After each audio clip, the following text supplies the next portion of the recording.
अस्सलाम वालेकुम। कैसे जीतेंगे जी टेस्ट मैच अपनी होम कंडीशन में? कुछ होगा तो जीतेंगे ना। जब कुछ है ही नहीं तो जीतेंगे कैसे? सबसे पहली बात मैं ये कहना चाहता हूं कि बड़े लोग कहते थे जी बाबर आजम को कप्तानी नहीं आती, बाबर आजम जी टीम सेलेक्ट करता है। क्या इस टेस्ट मैच में भी बाबर आजम कप्तानी कर रहा है? क्या इब्रार को जो फारिग किया गया, क्या बाबर आजम ने फारिग किया? जब इब्रार को फारिग किया जाता या जब जब इब्रार को नहीं खिलाया जा रहा था, तो जितने भी मीडिया के चमचे हमारे पाकिस्तान के, वो सारे एक ही सवाल करते थे, बाबर आजम की पावर है टीम में, बाबर आजम जो कुछ कहता है वही कुछ होता है, बाबर आजम के बगैर इधर पर नहीं मार सकता कोई। ठीक है, टीम बुरी परफॉर्मेंस देती थी, बॉलिंग बुरी होती थी, बैटिंग बुरी होती थी, मिस फील्डिंग बुरी हो रही है, कैच भी ड्रॉप हो रहे हैं, बाबर आजम की वजह से सब कुछ होता है। आज क्या हुआ? आज क्या हुआ? क्या बहुत बहुत कोई महान किस्म की फास्ट बॉलिंग हुई है हमारी, या बड़ा कोई मुश्किल डाला हुआ था हमारे बॉलर्स ने, या कोई बड़ा कोई स्पेशल कप्तानी हुई कि जी आउट नहीं हो रहे तो बड़ा डिफरेंट कप्तानी हो रही है, मतलब डिफरेंट फील्ड सेट हो रही है, एक चीज़ नज़र आ रही है यार, वाकई कसम से बाबर आजम नहीं है कप्तान, शान मसूद कप्तानी कर रहा है यार, बड़ा बड़ा फ़र्क नज़र आ रहा है। आपको याद है जब इंग्लैंड आया था पाकिस्तान, बेन स्टोक की कप्तानी देखी थी आपने? आपने देखा था वो किस किस किस्म की फील्डिंग सेट कर रहा था कि शायद हमने भी कभी नहीं देखी होगी, और कमेंटेटर भी हैरान थे यार, ये क्या हैरान थे, क्या क्या किस किस्म की फील्डिंग सेट कर रहा है। क्योंकि जो सिचुएशन थी उस टाइम पिच की, जिस तरह बॉल ना ऊपर आ रहा था, ना ब्रेक हो रहा था, कुछ भी नहीं हो रहा था, वो एक डिफरेंट तरीके से फील्ड सेट करके बता रहा था कि यार मैं डिफरेंट प्लानिंग के साथ डिफरेंट चीज़ें कर सकता हूं, क्योंकि मैं एक कप्तान हूं, मैं एक समझदार कप्तान हूं। शान मसूद तो पीएसएल पाकिस्तान में, इंग्लिश काउंटी में, हर जगह पे कप्तानी करता है, उसको तो कप्तानी आनी चाहिए। मैं आज भी बोलता हूं, ये जो लोग बाबर आजम के पीछे एजेंडा लेके बैठे हुए हैं ना, इनके मुंह से एक लफ्ज नहीं निकलेगा। पता क्या बोलेंगे? वो शान क्या कर सकता है, शान तो अभी खुद कप्तान है, शान में इतनी पावर ही नहीं है कि वो जो है वो फैसले ले सके। शान को भी मैं 3 साल कप्तान बना दूं ना, ठीक है, और जब आपके पास क्वालिटी बॉलर या क्वालिटी बैट्समैन ही नहीं हो, बैट्समैन तो चलो इस हमारे रन्स करते हैं, जब क्वालिटी बॉलिंग ही नहीं होगी अपनी कंडीशन में, जो आउट ना कर पाए, तो मैं देखता हूँ शान कितना बड़ा कप्तान है। ठीक है, मुझे ये बताएं कि क्या फास्ट बॉलिंग हुई है हमारी, मुझे समझ नहीं आई, मुझे तो कहीं भी रिवर्स स्विंग नजर नहीं आई। भाई हमारी जब हम अपनी कंडीशन में टेस्ट मैचेस ड्रॉ करवाएंगे तो हम टेस्ट चैंपियनशिप में कौन से नंबर पे रहेंगे? फिर नीचे के नंबर पे रहेंगे। बांग्लादेश को प्रॉब्लम नहीं है, वो तो सबको पता है, वीक टीम है, उनकी बॉलिंग इतनी अच्छी नहीं है, उनकी बैटिंग इतनी अच्छी नहीं है। लेकिन फिलहाल इस टेस्ट मैच में अगर मैं बॉलिंग की बात करूं तो हमारी बॉलिंग और बांग्लादेश की बॉलिंग में कोई फर्क नहीं है। उनकी फास्ट बॉलिंग, हमारी फास्ट, वो एक ही जैसी लग रही है। हम क्या कर रहे हैं? आ रहे हैं, जगह पे बॉल कर रहे हैं, बस स्विंग हो गया तो हो गया, इन कटर हो गया, आउट कटर हो गया तो हो गया, वरना बस एक जगह पे बॉल किए जाओ। चलो जी, एक जगह पे आप बॉल कर रहे हैं, विकेट्स नहीं मिल रही, देखिए जब इतने इतने ओवर करेंगे ना तो एक आध विकेट मिल ही जाती है किसी को, उसको बॉलिंग थोड़ी कहते हैं।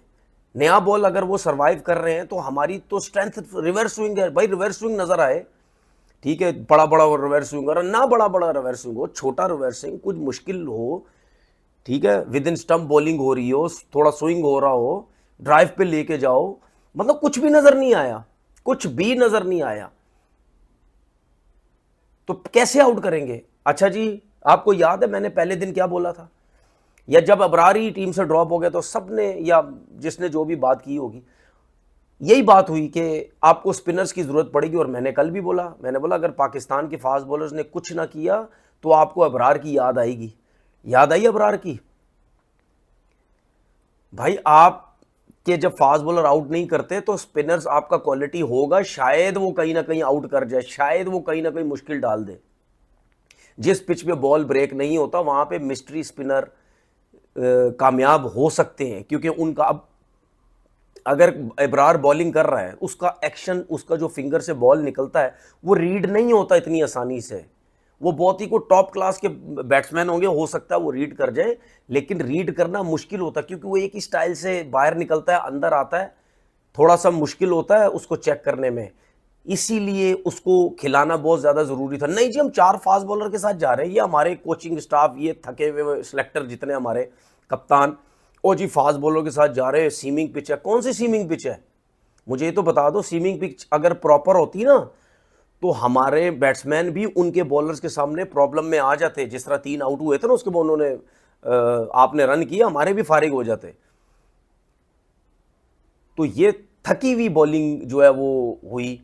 उसके बाद आप देख लो सेकंड नया बॉल हमने जब लिया, सेकंड नया बॉल आप खुरम शहजाद से करवा ही नहीं रहे, आपने शाहीन को दे दी है। मज़ा नहीं आया शाहीन की बॉलिंग, मुझे नहीं समझ आती। हर बॉल वो आगे बॉल पिच करने की करता है, ठीक है। पेस भी उसका कम है, वो चीज़ नज़र ही नहीं आ रही।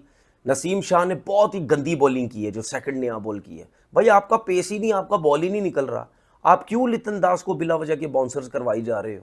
कोशिश करो आगे बॉल करो, जहां पे जोर लगाना हमारे फास्ट बॉलर्स को जोर। देखिए मैं खुरम शहजाद की मैं बात करता हूं कि वो जिस तरह की बॉलिंग करता है वो बॉलर ही नया बॉल का है। वो तो लाइन लेंथ ज़बरदस्त, इन कटर आउट कटर बड़ी अच्छी उसने बॉलिंग की है, ठीक है। और मैंने आपको याद है कल बोला था कि जब भी किसी भी, जब पाकिस्तान भी ये जब बांग्लादेश भी जब बॉलिंग कर रहा था तो मैंने क्या बोला था कि सऊद शकील लेफ्ट हैंड है, आप उसको राउंड द विकेट आके बॉलिंग करो, विद इन स्टंप बॉलिंग करो, मुश्किल होती है। आप देखें तीन जो बैट्समैन है बांग्लादेश के वो बोल्ड हुए हैं। कैसे बोल्ड हुए? वो राउंड द विकेट बॉल कर रहे थे। वो अगर आप विद इन स्टंप बॉलिंग करें तो नहीं समझ आती, बैट्समैन समझता है ये अंदर आएगा या बॉल बाहर जाएगा, तो उसकी वजह से जो है वो कामयाब हुए। तो खुरम शहजाद ऐसा है कि वो नया बॉल बड़ा अच्छा करता है, लेकिन जो नसीम शाह बड़ा तेज़ बॉलर समझते हैं अपने आप को, शाहीन समझते हैं, इवन मोहम्मद अली समझते हैं। मोहम्मद अली की मुझे नहीं, मैं आपको सच बताऊं, मुझे मोहम्मद अली की समझ नहीं आती। भाई ठीक है आप जोर लगा रहे हैं, सब कुछ कर रहे हैं, हर चीज़ आप कर रहे हैं, लेकिन अगर आपको रिवर्स स्विंग नहीं करनी आती, आप जोर लगाने की कोशिश करते हो, तो फिर अगर आप नए बॉल पे भी इतनी डिफिकल्टी नहीं डाल रहे बैट्समैन को, तो फिर पुराने बॉल पे फिर अगर वो भी रिवर्स नहीं हो रहा तो फिर क्या फ़ायदा? बस आके मारनी है जगह पे, बॉल करते रहना भाई, यही कुछ ही करना है। अगर आपने टेस्ट क्रिकेट के अंदर अपनी जगह बनानी है, अगर आपने आगे के मैचेस खेलने हैं, इंप्रेस करना है किसी ना किसी को, तो फिर आपको कुछ ना कुछ तो विकेट्स लेनी पड़ेंगी ना। जिस तरह मैं नसीम शाह की और शाहीन की बात कर रहा हूँ, ठीक है, बहुत बहुत मतलब इतना एक्सपीरियंस होने के बाद बैड बॉलिंग की है, कोई अग्रेशन नहीं, विकेट्स नहीं मिल रही, चौके लग रहे हैं। भाई जाके आंखें दिखाओ, किसने बोला है उधर गालियां दो? नहीं दो, आंखें दिखाओ, बॉडी लैंग्वेज जरा तगड़ी करो, रनअप में तेज भागो, पता तो चले कमर बैंड कर रहे हो, रनअप में तेज भाग रहे हो। सारे तो इंजर्ड हैं। अब खुरम शहजाद अगर जोर लगाता है, उसको पहले इंजरी हुई है, वो फिर अनफिट ना हो जाए। नसीम शाह को शोल्डर की इंजरी हुई है, वो तेज भागेगा, जोर लगाएगा, उसको फिर इंजरी ना हो जाए, ठीक है। शाहीन अफरीदी को इंजरी हुई भी है, ठीक है, वो भी इंजरी के बाद उसका वो पेस ही वापस नहीं आ रहा। तो सब तो इंजर्ड है, कैसे जोर लगाएंगे? मैं यही तो अभी यही मतलब यानी मतलब अफसोस होता है यार, कैसे अपनी कंडीशंस में जीतोगे, मुझे ये बता दो। पहले हम जीता करते थे, आपके स्पिन अटैक अच्छा होता था, चले जी फास्ट बॉलिंग अच्छी नहीं करती थी, आपका स्पिन अटैक विकेट्स लेता था, ठीक है।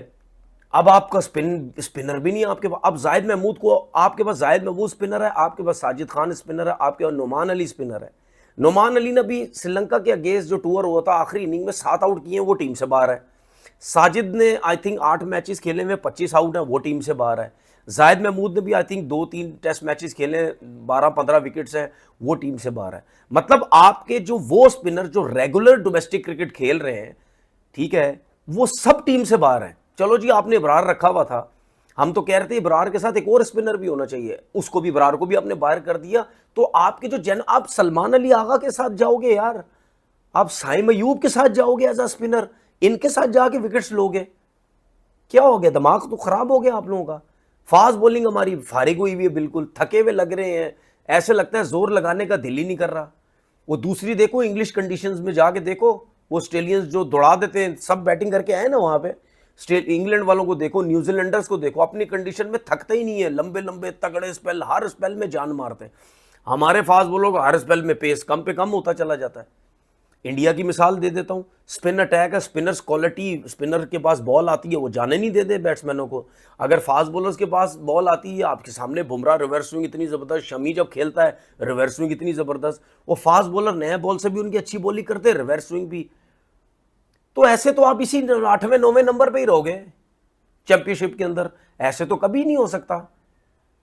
मैं इसीलिए बोलता हूं बार बार कि बाबर आजम को कुछ मत बोला करो, क्योंकि आपके पास स्ट्रेंथ ही नहीं है, 20 विकेट लेने वाले बॉलर ही नहीं है। समझ आ गई? जो भी दुनिया का कप्तान बना दो ना लाके, आपकी बॉलिंग बिल्कुल फारिग है। अपना बहुत बहुत ख्याल रखिएगा। अल्लाह हाफिज़।